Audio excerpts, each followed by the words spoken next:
oleh Tlangkang hi tiang anga enge hi kalam hu chi la wa hi hmuhnawm dawn khop mai kan han riak le dawna Tlangkang hi nè hei tlang atanga lo à mấy al lo suộc chum chumang hen ka se thina ma se hei tunami hi dan dang khop me kan en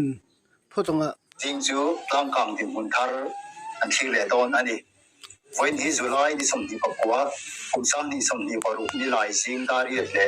minute som ni vel ani meka awai Tlangkang chu tu meka hian dim mun thar munum tak ani le a an mani huna chuan lai lam dar nga le minute som nga vel ani huna i thirang le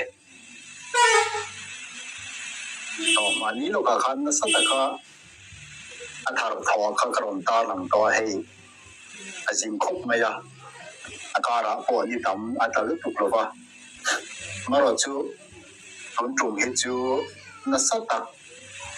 ani don lo ni mai theya e rei to te ule ka maro chu atun huna hian aron thar tho dim huna hi chuan awang lai tak chu ani meka lo kha kan hua kan en china chun angai reng si do me o ti tur ne adang han belem me mam si lewa kan en zele phatam niam lam chu pan thep thep ani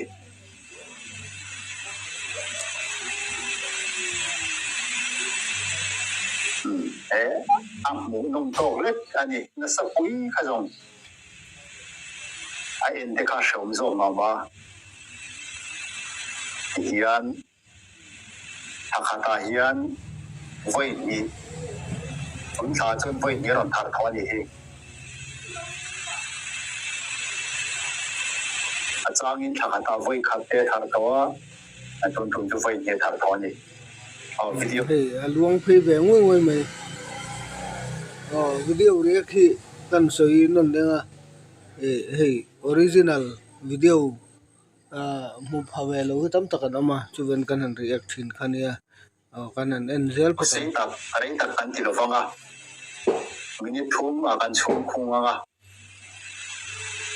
hian kan soi tong khan tun ba phi chu sual lam pan don lo ani karinga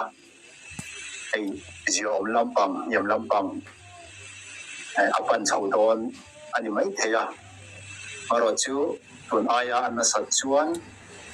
karon da le fak don ani so wood mai le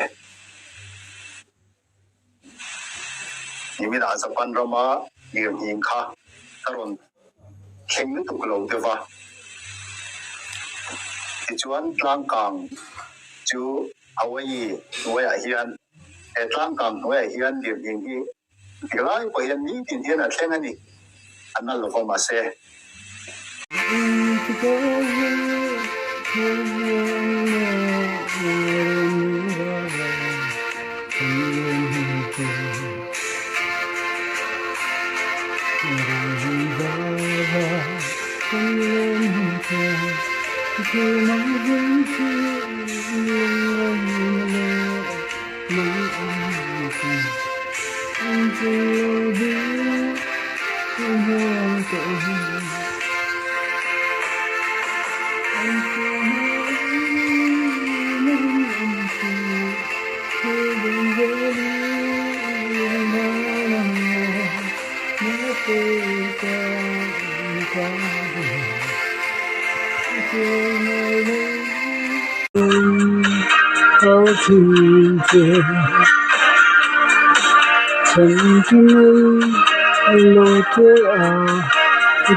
nó vòng quanh thì vui thôi sông hồng chẳng chỉ lòng chỉ vùng tung nghe lời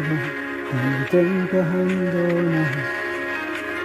tên ai hôn cha mình cho xin kalian ruang di depan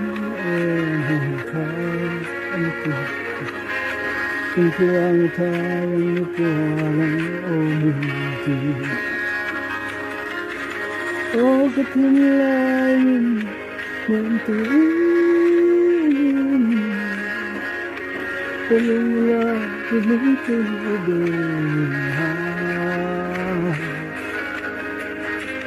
Oh kabahan ha vong sẽ